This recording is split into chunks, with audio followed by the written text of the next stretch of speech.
욥기 4장 1절에서 11절 말씀까지 제가 한 절 읽고 성도님들 한 절 읽고 교독하여 읽도록 하겠습니다. 제가 먼저 읽습니다. 대만 사람 엘리바스가 대답하여 이르되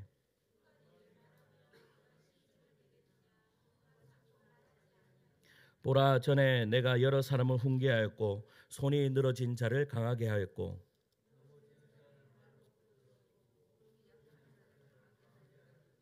이제 이 일이 내게 이름에 내가 힘들어하고 이 일이 내게 닥침에 내가 놀라는구나.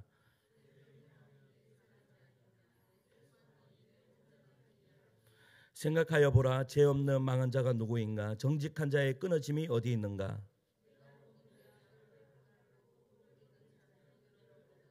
다 하나님의 입 기운에 멸망하고 그의 콧김에 사라지느니라.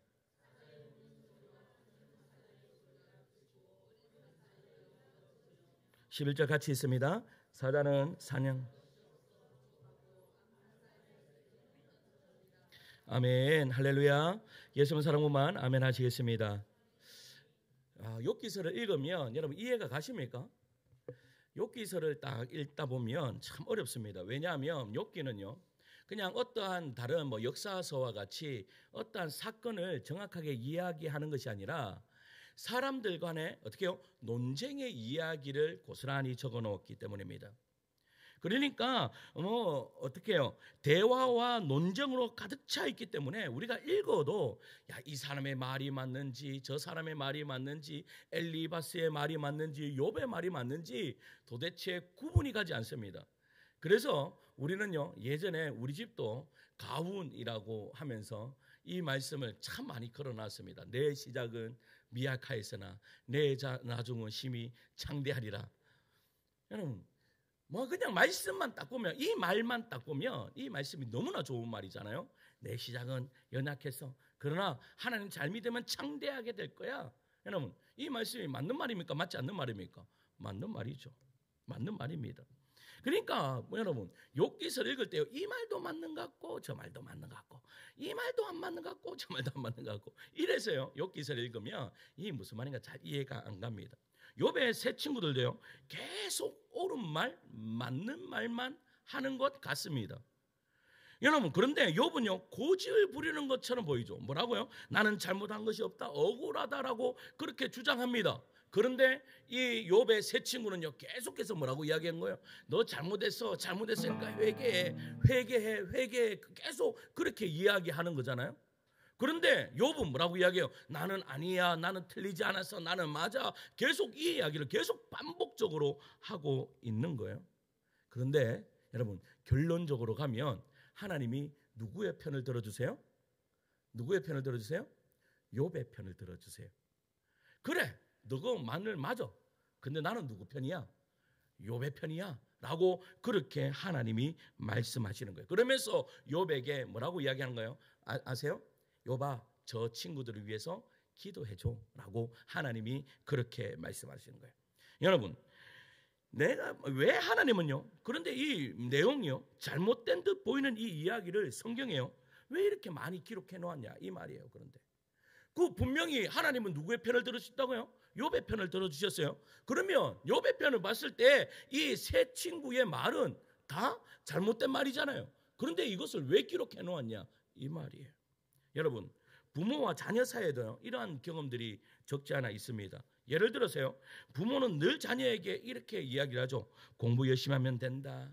착하게 살면 복 받는다. 성실하면 길이 열린다. 여러분 맞는 말입니까? 틀린 말입니까? 맞는 말이 틀린 말이에요? 맞는 말입니다. 그런데 맞는 말이지만 현실 속 자녀들의 마음은 다릅니다. 뭐라고 합니까? 아빠 엄마 내가 공부 열심히 해도 성적이 안 오를 때가 있어요. 제가 그렇거든요. 착하게 살았는데도 억울할 때가 있어요 없어요? 있어요. 제가 그렇거든요. 성실하게 했는데도 기회가 오지 않을 때가 있어요 없어요? 있어요. 기회가 안 와요.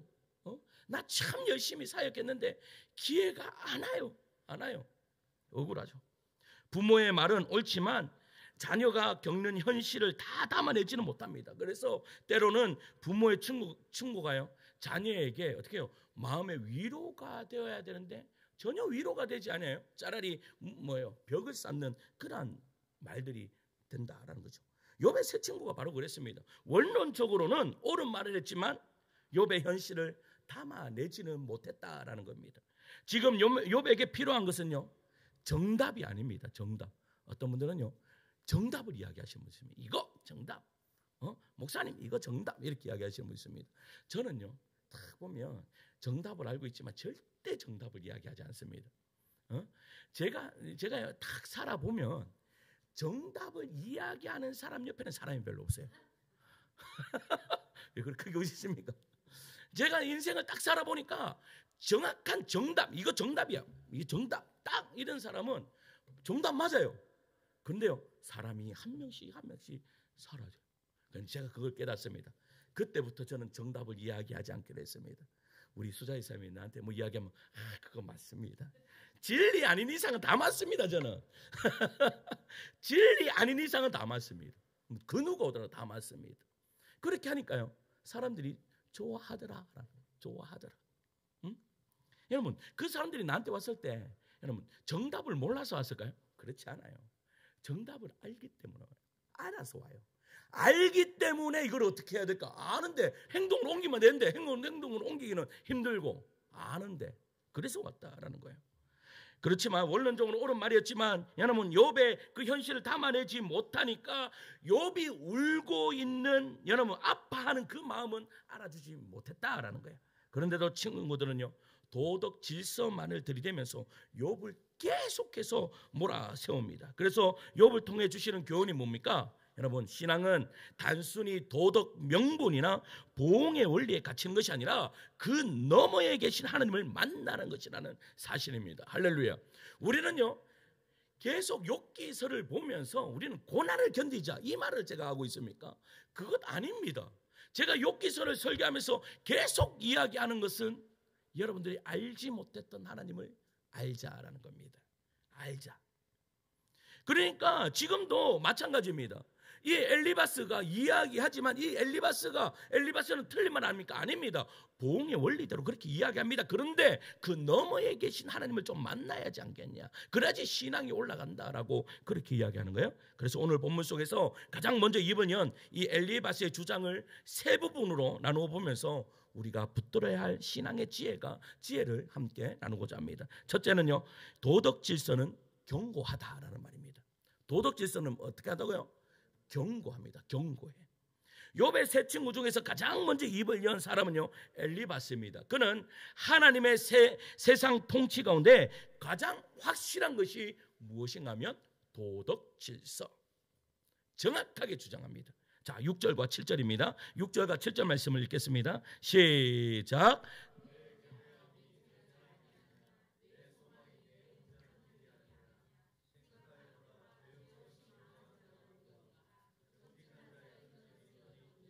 아멘. 여러분 뭐라고요? 보라, 죄 없이 망한 자가 누구인가? 정직한 자의 끊어짐이 어디 있는가?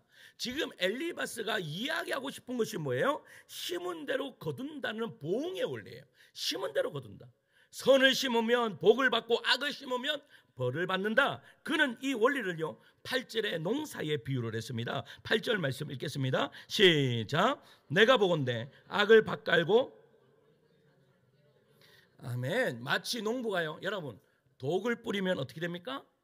독을 거두고 좋은 씨를 뿌리면 좋은 씨의 열매를 거둔다라고 이 보응의 원리를, 그러니까 도덕 질서를 정확하게 이야기해요.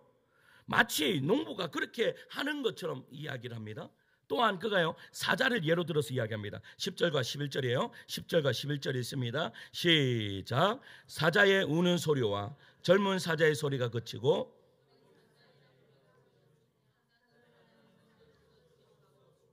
암사자의 새끼는 흩어지느니라. 여러분, 이 말이 무슨 말이에요? 여러분, 사자처럼 강해 보이는 자도, 약탈하며 살아가는 자도 결국은 굶어 죽게 된다라는 것을 이야기하는 거예요. 그러니까 엘리바스의 주장이 무엇입니까? 하나님의 세상은요, 도덕 질서 위에 세워졌다. 악한 자는 결국 망하고 선한 자는 반드시 복을 받는다. 이 이야기하고 있다라고 그렇게 엘리바스가 이야기해요. 그렇다면 도덕 질서의 근거가 어디에 있습니까? 이 도덕 질서의 근거가 어디에 있어요? 엘리바스가 이렇게 이야기하는 것은 다른 거 아닙니다. 경험입니다. 관찰입니다. 자기가 경험해보고 관찰해보니까 선을 심으니까 선을 거두 복을 거두고 악을 심으니까 악을 거두더라 라는 것을 경험을 통해서 배웠다라는 거예요. 경험뿐만이 아니라 관찰해보니까 세상 내 친구들도 세상 사람들도 자 관찰해보니까 그렇더라라는 거예요. 그러나 동시에 그는 단순한 경험만 이야기하지 않아요. 뭐를 이야기하는가 하면 환상까지 보는 거예요. 환상까지. 자 17절까지 봅시다. 17절이에요. 17절 읽습니다. 시작. 사람이 어찌 하나님보다 아멘. 여러분 지금 이 엘리바스가 경험하는 것이요 환상 가운데 지금 그 하나님의 어떠하심을 보고 있는 거예요. 그러니까 하나님은 자기가 경험한 그 하나님은 분명히 보응의 하나님이다라고 이야기를 해요. 여기서 중요한 점은요 엘리바스가 사람들을요 의인과 악인으로 나눌 뿐만 아니라 5장에 가서는요 지혜로운 자와 우매한 자로 나눕니다. 그의 사고는 분명한 한 걸음 더 들어갑니다. 무슨 말입니까? 조금 더 생각했다라는 겁니다. 단순하게 그냥 보응의 원리를 이야기한 것이 아니에요. 더 깊이 들어가고 더 고민하고 생각했다라는 거예요. 누가요? 엘리바스가 그냥 단순하게 생각해서 보응의 원리가 맞다, 도덕 질서가 맞다 이렇게 한 것이 아니라 그도 말씀을 읽고 그도 어떻게 공부하고 생각해서 그리고 환상까지 보는 가운데 이 결론을 냈는 거예요. 보응의 하나님이다. 심은 대로 거둔다. 그런데 문제는 현실입니다. 문제는 뭐라고요? 현실입니다. 성도 여러분, 정말 늘 그렇게 되는 것 같습니까? 여러분, 착하게 살면 다 잘 되고, 여러분, 악한 자는 반드시 망합니까? 현실은 그렇지 않습니다. 여러분, 욥이 바로 그 예입니다. 그는요, 의롭고 정직한 사람이었지만 엄청난 고난을 받습니다. 그런데도 친구들은요 그럴 리 없다. 내가 분명 잘못했을 것이다 라고 우겨요. 그 틀에 욥이 들어맞지 않았기 때문에 뭐가 일어나는 거예요? 갈등이 일어나는 거예요. 만약에 욥이요 잘못을 해서 고난을 받는다면 지금 이 책은요 욥기는 기록되지 않았을 것입니다. 그런데 분명히 욥은 자기는 잘못한 것 없거든요. 그런데 어떻게 해요? 친구들이 계속 와서 이야기하는 게 너 잘못한 것 있어. 나 분명히 의롭다고 하셨는데 하나님이 나 의롭다고 하셨는데 그런데 왜 복받지 못했지? 왜 나는 이렇게 망해져 버렸지? 이것이 바로 욥기서라는 사실입니다. 한 농부가 있었습니다. 그는 정말로 성실하게 땅을 갈고 씨를 뿌렸습니다. 땅 흘리는 정직했고 너무나 열심히 했습니다. 그러면 여러분 가을철에 몇 배의 결실을 맺어야 될까요? 100배의 결실을 맺어야 됩니다. 그런데 그 해에요 너무나 가물러서 농사가요 쫄딱 망했습니다. 그런데요 어떤 농부는 여러분 설설 농사 짓는 분이 있습니다. 저희 아버지가 좀 그런 스타일이신데 약을 치더라도요 설설 치십니다. 여러분 약을 제가 경험해 봤는데 과하게 치는 것보다 설설 치는 것이 훨 좋습니다. 그런데 어떤 애는요 저한테 아버지가 전화 오십니다. 전화 와갖고 야 올해 이 옥수수가 얼마나 잘 된지 모른다. 야 이번에 배가 얼마나 잘 됐는지 모른다. 근데 제가 알기에는 설설 하셨는데 어떻게 그렇게 잘 됐지? 결론은 다른 것이 아니에요. 그 해에요 햇볕도 좋았고 비도 정확하게 알맞게 왔고 우리 아버지만 잘 지었는 것이 아니야. 다 잘 지으셨어. 이 말이 무슨 말이에요? 여러분 농부의 어떠함과 상관없이 어떨 때는 어떻게 해요? 농사가 잘 될 때가 있고 아무리 노력을 하고 아무리 최선을 다해도 결과가 나오지 않을 때가 있다라는 것입니다. 여러분 농사의 원리는 분명하죠. 심은 대로 거둡니다. 그런데 그렇지 않을 때가 현실적으로 일어난다라는 것이죠. 사랑하는 성도 여러분 도덕 질서는요 무시하면 안 됩니다. 하나님께서 세상을 창조하실 때 두신 기본 질서가 바로 이 도덕 질서입니다. 창세기 8장 22절에요 이렇게 말합니다. 땅이 있을 동안에는 심음과 거둠과 추위와 더위와 여름과 겨울과 낮과 밤이 쉬지 아니하리라. 이 말씀이 뭐예요? 도덕 질서를 이야기하는 거예요. 그러나 동시에 그 질서가 인생 전체를 다 설명할 수 있습니까? 없습니까? 다 설명할 수 없습니다. 나는 왜 내가 이러한 상황이 되었지? 설명이 안 될 때가 있습니다. 나 왜 이렇지? 우리 가정은 왜 이렇지? 나는 왜 상황이 이렇지? 여러분, 설명이 안 될 때가 있어요. 그런데요, 따라서 여러분, 둘째는요, 인생은 도덕 질서만으로는 설명할 수 없다라는 거예요. 엘리바스는 환상을 이야기하며 이렇게 말합니다. 17절 다시 한번 읽을까요? 17절입니다. 시작. 사람이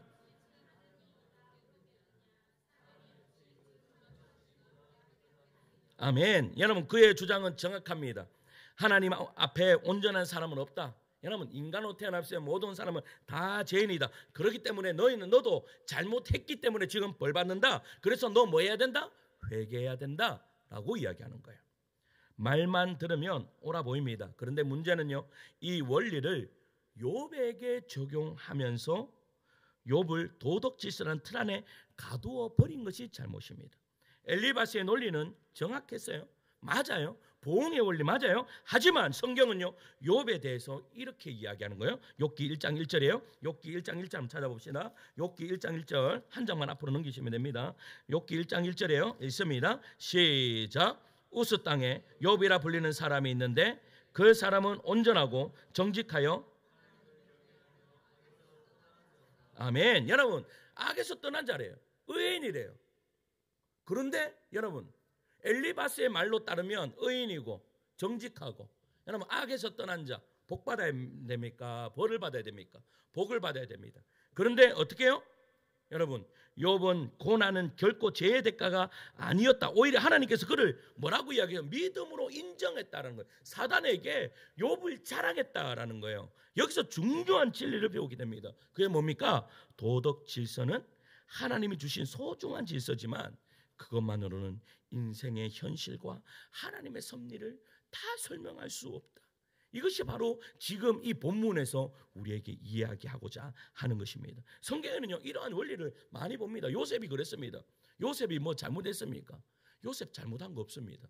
그런데 어떻게 돼요? 형들에게 팔려가지고 개고생합니다.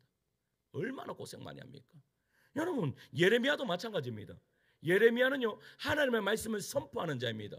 하나님의 말씀을 선포했다고 그가 구덩이에 갇히는 그러한 결과를 가져왔습니다.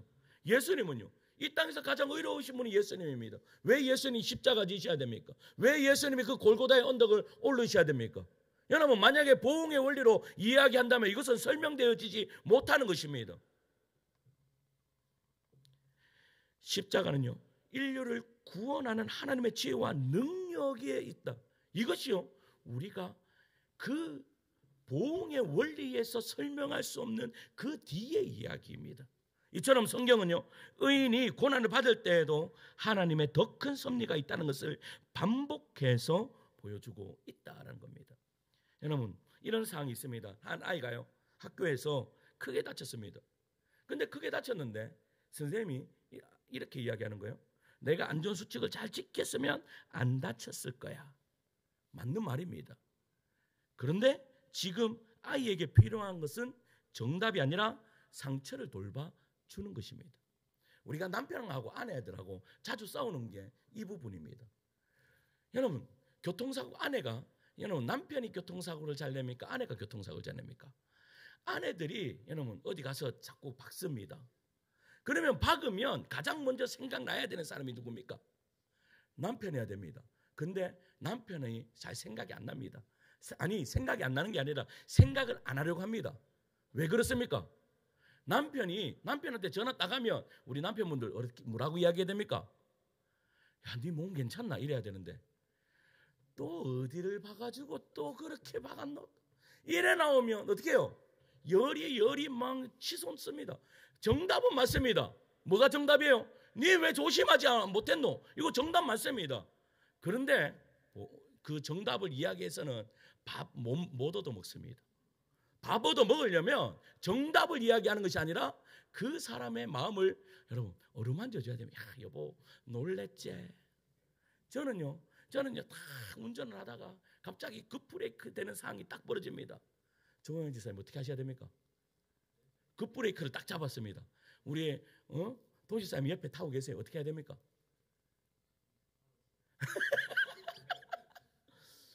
저는요 자동적으로 손이 갑니다. 자동적으로. 이게 안전벨트 되라고. 설사 안 잡더라도 나도 모르게 그냥 탁 갑니다. 이 작은 손길이 반찬을 다르게 한다. 욥의 친구들도 말도 이와 동일합니다. 정답 같지만 상해는 맞지 않습니다. 정답 맞습니다. 그래서 여러분 정답을 여러분 보세요. 내가 정말로 힘든데 정답 이야기하는 사람 좋습니까? 싫습니까? 별로 안 좋습니다.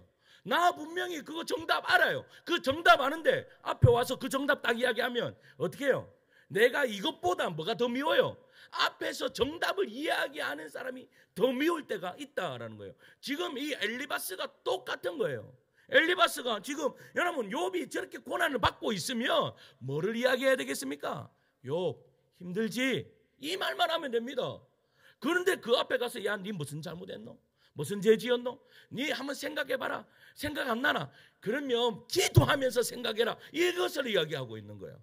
우리도 교회에서 여러분 종종 그럴 때 있잖아요. 어려움이 딱 있으면 무슨 죄 지었노? 야, 요즘에 그래 봐라. 새벽기도 안 나오더니. 예전에 목사님들 이거 많이 했습니다.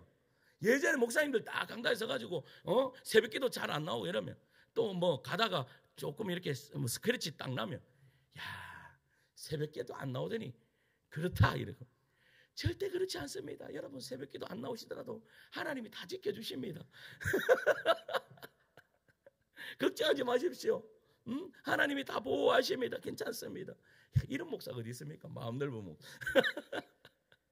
그런데 지금 말하고자 하는 것이 뭐예요? 다른 것 아니에요. 욥이 원했던 것이 뭐예요? 다른 것 아니에요. 여러분 로마서 12장 15절에 이렇게 말합니다. 즐거워하는 자들과 함께 즐거워하고 우는 자들과 함께 울라. 할렐루야. 여러분 함께 즐거워하는 자이고 함께 즐거워하고. 여러분 옆 사람이 좋은 차 탄다고 절대 배 아프시면 안 됩니다. 형제가 땅 샀다고 해서 절대 배 아프면 안 됩니다. 우리 성도들 좋은 차 타면 저는 우리 성도 좋은 차 탔다고 얼마나 이렇게 자랑하면 다닙니다. 우리 교회 성도님들 보면 대부분 다 좋은 차 타고 다니시잖아요. 제 차보다 다 좋으시거든. 그래서 저는 할렐루야입니다. 너무나 좋습니다. 여러분 뭡니까? 여러분 넉넉한 마음을 가져야 되는 거죠. 여러분 그 성도가 좋으면 나도 같이 좋은 겁니다. 여러분 그렇습니까? 할렐루야입니까? 야, 저 사람이 잘 되니까 내가 행복한 거예요. 그런데 저 사람이 울면 같이 울어주는 거죠. 가서 정답을 이야기해. 야, 그러니까 기도하라 그랬잖아. 빨리 기도하라고. 빨리 내일 새벽부터 당장 나와. 그리고 기도할 때 크게 기도해. 여러분 이거 하면 앞에서 그 이야기하면 꿀밤이라도 한 대 탁 주고 싶은 마음이 여러분 듭니까 안 듭니까? 들죠. 그런데 뭐라고 이야기하는 겁니까? 힘들지. 기도하고 있다. 기도하고 있다. 율법과 도덕은 원래 사람을 살리기 위해 주신 것입니다. 여러분 보세요. 여러분 이 솔로몬의 예가 그런데 솔로몬이요 하나님 앞에 1000번의 제사를 드리고 예배를 드리고요. 하나님께서 솔로몬에게 내가 너한테 뭐 해줄꼬? 라고 했습니다. 그때 솔로몬이 무엇을 구하는가 하면 이렇게 이야기해요. 백성 앞에 출입할 지혜를 달라고 이야기해요. 신기하죠? 여러분 백성 앞에 출입할 지혜가 뭘까요? 백성 앞을 백성을 다스릴 수 있는데 백성 앞을 출입할 지혜를 달래요. 여러분 이것은 다른 것이 아닙니다. 여러분 우리는 지혜라고 이야기하면 여러분 그냥 이 솔로몬의 지혜라고 이야기하면 정답을 이야기하는 것 그것을 생각을 해요. 그런데 여기에서 말하는 백성 앞에 출입하는 지혜를 하나님께서 주셨다라는 것은 여러분 그 백성의 마음을 살피는 거예요. 무슨 말 이해 가세요? 만약에 여러분 도덕의 질서를 가지고 솔로몬이 그 앞에서 판결을 내렸다면 여러분 그 아기 서로 여자 둘이가 와가지고 아기 데리고 와가지고 서로 자기 거라고 했을 때 여러분 그 아기 살겠습니까? 죽겠습니까? 여러분 도덕 질서로 하면 그 아기 죽습니다. 어떻게 하면 됩니까? 야, 반 잘라. 반 자르면 끝나는 겁니다. 도덕 질서에서는요. 그런데 솔로몬은 그렇게 하지 않았다라는 거예요. 솔로몬은 뭐예요? 그 엄마의 마음을 살폈다라는 거예요. 엄마의 마음을 살피니까 어때요? 여러분 아이가 죽는 것을 엄마는 보지 못해요. 그것을 아는 거예요. 그러니까 그의 어디까지 들어가는가 하면 도덕 질서를 넘어서 그 사람의 삶의 이유 뭐 그 이유까지 왜 그런 것까지 들어가는 지혜였다. 할렐루야. 여러분 이러한 지혜가 여러분들한테 있기를 간절히 소망합니다. 그래서 그냥 정답 이야기하지 말고 그 사람에게 쑥 들어가가지고 그 사람이 저렇게 이야기할 수뿐이 없는 이유가 뭔가를 여러분 발견하는 여러분들 되기를 소망합니다. 지금 욥이 엘리바스에게 요구하는 것이 그거예요. 우리 다음 주에 살펴보겠지만 욥이 그거 하거든요. 이제 이 엘리바스가 이야기한 것에 대해서 변론을 하거든요. 그 변론하는 것 중에 이 욥이 하고 싶은 말이 뭔가 하면 나 좀 봐줘. 야, 나 좀 그냥 좀 봐주면 안 될까요? 봐줘. 내 있는 모습 그대로 좀 봐주면 안 될까? 이 말을 해요. 누가요? 욥이 그렇게 이야기를 한다라는 사실이죠. 사랑하는 성도 여러분, 우리도 신앙생활 하다 보면 때로는 정답 같은 말을 쉽게 던질 때가 있습니다. 하지만 그것이 오히려 누군가를 더 아프게 만들 수 있습니다. 그래서 성경은 말하죠. 우는 자와 함께 울라. 그러므로 우리는 고난당하는 이웃을 만날 때 단순한 원리나 도덕적 충고로 재단하지 말아야 된다라는 사실입니다. 제가 우리 그 머리를 깔끔하게 잘 잘랐잖아요. 제가 머리 깎는 그 주간이 은혜 받는 날입니다. 우리 숙기지 사람한테 다 가가지고 이제 또 머리를 딱 하고 사진 그 좀 찍으려고. 사진 찍으셨습니까? 근데 아까도 우리 근사님하고 밑에서 숙기지사님 이야기하면서 막 이야기했는데 우리 근사님은 우리 숙기지사님 앞에만 가면 정답을 이야기하시거든요. 그래서 내가 이제 오늘 말씀드렸습니다. 숙기지사님 앞에 가면 정답 말씀하시지 마시라고. 저는요 가가지고 절대 정답 이야기하지 않거든요. 어떨 때는 숙기지사님이 내 입술로 통해서 정답을 이야기하라고 말씀하실 때도 있어요. 자, 근데 저는 정답 이야기하지 않습니다. 저는 정답 이야기하는 거 별로 안 좋아하거든요. 정답 이야기하면 나를 떠날 것 같거든요. 그러니까 정답 이야기하지 않는 거예요. 여러분, 그 정답보다 더 중요한 것이 그 사람과 공감하는 것이다.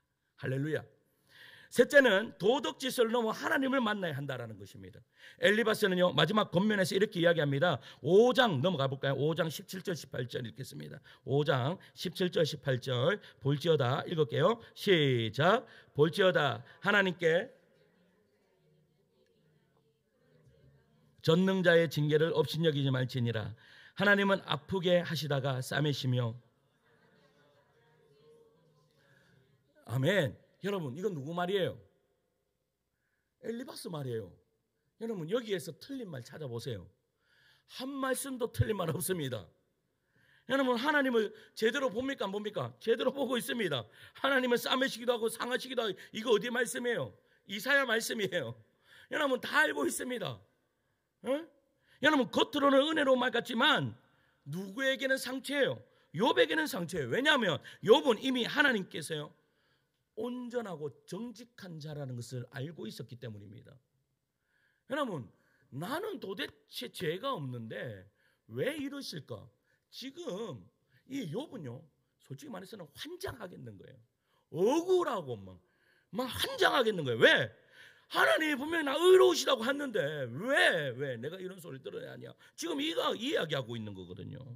그런데 이 친구들이요 계속 이 보응의 원리를 계속 이야기하는 건 맞는 말은 같지만 욥의 현실과는 전혀 맞지 않습니다. 욥은 도덕 질서의 틀에 설명되지 않는 고난을 당했기 때문에 계속 울부짖는 거예요. 그러니까 결국은 여러분 이럴 때 결국은 막 속 터질 때 있잖아요. 정말로 대화가 안 돼요. 대화가 안 될 때 속 터질 때 뭐합니까? 여러분 속이 터질 때 해야 할 게 있습니다. 그게 뭔가 하면 하나님께 찾아가야 됩니다.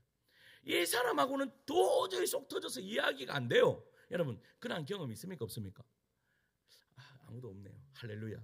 좋은 겁니다. 근데 저는요 그런 사람 한두 명씩 만날 때 있거든요. 막 속이 터져요. 막 속이 막 그 욕도 뭐하고 목사라서 목사만 아니면 욕이라도 한번 할 건데 막 속이 터지는 거예요. 그런데 이 속 터질 때 목사가 어떻게 해야 되겠습니까? 할 수 없이 새벽에 엎드리는 거예요.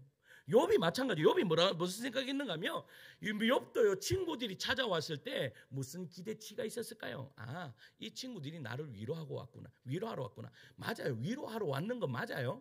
위로하러 왔는 건 맞는데 방식이 다르니까 위로한 게 아니라 여러분 어떻게 해요? 불을 찔러 왔는 거예요. 근데 어떻게 그렇게 못하니까 이 욥이 생각하는 거죠. 아, 친구들한테는 답이 없다. 얘들하고는 이야기해봤자 아무 소용이 없다. 그러면 결론은 누구 찾아가야 되는 거예요? 하나님 찾아가야 되는 거예요. 할렐루야. 그러니까 욥이 깨달았던 것이 이거예요. 다른 것도 이해가 되지 않는, 너희 상황과 환경이 이해되지 않느냐? 누구를 찾아라? 하나님을 찾아라 라고 이야기하고 있는 거죠. 여기에서 또한 중요한 교훈이 있습니다. 여러분, 인생은요 단순히 임무나 명분으로 다 설명되지 않습니다. 임무, 명분. 여러분, 우리는 예전에 교회를 다닐 때요, 이 임무가 뭡니까? 사명. 여러분, 사명으로 여러분 인생 전체를 이야기할 수 있을까요? 제가요 경중에 있을 때 참 안타까운 한 성도님을 만났습니다. 그 안타까운 성도님이 뭔가 하면 어떤 신앙생활을요 오래 했어요. 그 기도원에서 뭐까지 했는가 하면 막 율동도 하고 젊었을 때 그렇게 했대요. 근데 신앙생활 안 하다가 우리 이제 경산중앙교회 딱 왔는 거예요. 그럼 우리 교구에 딱 들어왔어. 우리 교구에 딱 들어왔는데 제가 교구에 들어오면 맨 처음에 신방을 할 때 뭐를 가장 먼저 점검을 하는가 하면 이 사람 구원받을 수 있는가 없는가, 구원받았는가 안 받았는가 가장 먼저 점검합니다. 그래서 점검하고 그 다음 신방할 때에 이 사람한테 복음을 전할까 아니면 그냥 일반 신방할까를 제가 생각을 합니다. 근데 이 사람 딱 보니까요 구원의 확신이 전혀 없어요. 예수님을 꺼내니까 예수님 한마디도 말을 못해요. 여러분, 뭐 했어요? 한 20-30년 동안 신앙생활 하는데 이 앞에서 율동하고 찬양하고 찬양팀으로 그렇게 섬겼대요. 근데 그 안에는 뭐가 없어요? 아무것도 없어요. 여러분 보세요. 왜 그런 줄 아세요? 우리는 그냥 사명, 임무, 일에만 치중했기 때문이에요. 무슨 말인가 이해가십니까? 우리의 인생은 절대 사명이나 임무나 그거 단 한 가지로 여러분 모든 것을 설명할 수 없습니다.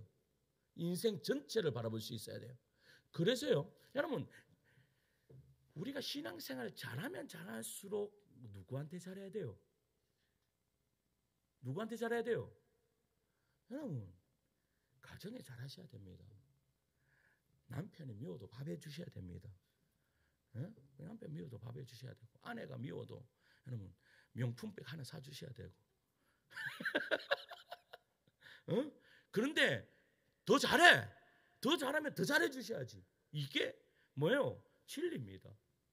그런데 여러분, 교회에서는 억수로 잘합니다. 교회에서는 모든 일 다 합니다. 그런데 가정에서는 안 합니다. 됩니까? 안 됩니까? 안 됩니다. 이거 저한테 하는 소리 같은데, 제가 교회에서 청소를 하도 하다 보니까 집에는 청소를 하기 싫어요. 우리 집사람은 밤 12시까지 청소하는데 난 아무것도 안 하니까 당신은 교회에서만 하고 막 이렇게 저한테 이야기하는 것 같은데, 여러분 그러면 안 됩니다. 뭐예요? 교회에서 하면 어디 가서도 해야 됩니까? 가정 가서도 해야 됩니다. 가정 가서도. 한국 교회가요 전도에 열심히 했대요. 믿는 자와 믿지 않는 자로의 세상을 나누었습니다. 그래서 전도의 사명을 주면서 가정보다 더 중요한 것이 전도이고, 너의 삶보다 더 중요한 것이 사명이고, 너의 모든 것들보다 더 중요한 것이 바로 이 임무다라고 그렇게 이야기했습니다. 근데 그거 가지고 인생이 다 설명이 됩니까? 나의 인생은, 나의 가정은 어떻게 됩니까? 나의 가정은 지금 산으로 가고 있는데 나만 천국 가면 됩니까? 안 됩니다. 절대 그렇게 해서는 안 되는 거예요. 그래 하면 안 됩니다. 여러분, 군인도요, 여러분 군인이 총을 쏩니다. 총 쏘는 게 다입니까? 아닙니다. 군인도 자기의 생활이 있습니다. 인간은요 임무를 넘어 삶이 주어집니다. 그 삶 속에서 기쁨도 있고 만막함도 있고 감당하기 힘든 짐도 있습니다. 여러분, 링컨을 잘 아시죠? 이 링컨을 가리켜서 훌륭한 대통령이라고 이야기합니다. 그런데요 그의 책에 보면 행복한 링컨이라고는 이야기하지 않습니다. 왜죠 아십니까? 사람들이요 이 링컨이 웃는 모습을 단 한 번도 본 적이 없대요. 한 번도 본 적이 없나? 그런데 그 책에는 그렇게 되어 있어요. 링컨이 웃는 모습은 없다, 이런 말이 있어요. 그러니까 왜 그러냐라고 했을 때 그는 무거운 짐을 홀로 감당하며 살아야 됐기 때문에 훌륭했지만 행복하지는 않았다라고 그렇게 이야기한 거예요. 그렇다고 우리가 다 모두 훌륭해야만 합니까? 그렇지 않습니다. 여러분, 훌륭한 사람은 몇 명만 있으면 됩니다. 우리는 평범하게 살아가면 됩니다.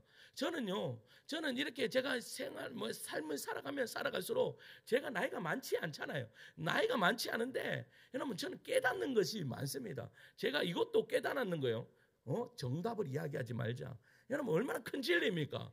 여러분 성철 스님만 무릎 무려 산은 산이로다 이거 진리입니까? 여러분 제가 깨달은 것도 이거 보세요. 정답 이야기하지 말자. 이것도 진리예요. 무슨 말 이해하십니까? 정답 이야기하지 말자. 이거 저 진리라는 거예요. 그런데 보세요. 저는 또 한 가지 또 있습니다. 나 그렇게 성공하고 싶지 않다. 나 그렇게 이 한국에서 이름난 목사 되고 싶지 않다. 여러분 이름난 목사 되면요 설교하기가 더 힘듭니다. 왜 그런 줄 아세요? 모든 사람들이 다 지켜보고 있는 이게 표절했나 안 했나 어디 거 뺏겼나 안 뺏겼나 다 보고. 저는요 아무리 뺏겨도 아무도 보는 사람은 우리 성도들만 은혜 받으면 됩니다. 응? 그런데 유명해지자마자 어떤 일이 벌어져요? 뭐 논문을 뺏겼니 뭐를 뺏겼니 이런 일이 벌어져요. 얼마나 힘든 일입니까? 왜 그거 사소합니까? 그래서 저는 하나님 적당한 은혜를 주시옵소서. 그런데요 이게 적당한 은혜가 보편적인 거예요. 여러분 보편적인 것이 가장 행복한 것이라고 여러분 깨달아 아는 여러분들 되시기를 간절히 소망합니다. 진리입니다. 이것도 마찬가지입니다. 그는 의롭고 훌륭했지만 행복 대신에요 엄청난 고난이 찾아왔습니다. 그래서 그는 친구들의 말이 아니라 하나님을 직접 찾아줄 분이 없었다라는 거예요. 여러분 보세요. 왜 고난이 왔습니까? 그것이 바로 그가 감당해야 할 일이었어요. 훌륭한 사람이니까. 그런데요 이제 이것을 우리에게 접목하잖아요. 여러분 고난이 있으십니까? 그것은요 다른 것이 아닙니다. 여러분들을 향한 하나님의 기대치가 있기 때문에 고난이 있는 것입니다. 만약에 하나님이 나를 향한 기대치가 없으면 고난이 없습니다. 그런데 하나님이 나를 향한 고난이 있다. 나를 향한 기대치가 있으면 왜 그 고난을 주십니까? 그 고난을 통하여서 하나님 앞에 더 가까이 나오라는 말입니다. 그러면 더 가까이 나오면 너는 뭐라도 하겠다 이 일을 이야기하시는 거예요. 너는 어떻게 해요? 너는 지금은 아무것도 아니지만 너로 통해서 내가 별과 같이 너를 사용하리라. 할렐루야. 이거입니다. 그러면요 우리는 고난이 있든 없든 아무 상관없습니다. 하나님 앞에 여러분 보세요. 하나님 앞에 나아가면 작은 행복을 찾는 자들이 바로 우리가 되면 된다라는 사실이죠. 신앙의 핵심은요 단순한 도덕 질서나 보응의 원리를 지키는 데 있지 않습니다. 그것을 넘어 살아계신 하나님을 직접 배우는 우리 성도님들 되시기를 간절히 축원합니다. 사랑하는 성도 여러분, 결론을 맺겠습니다.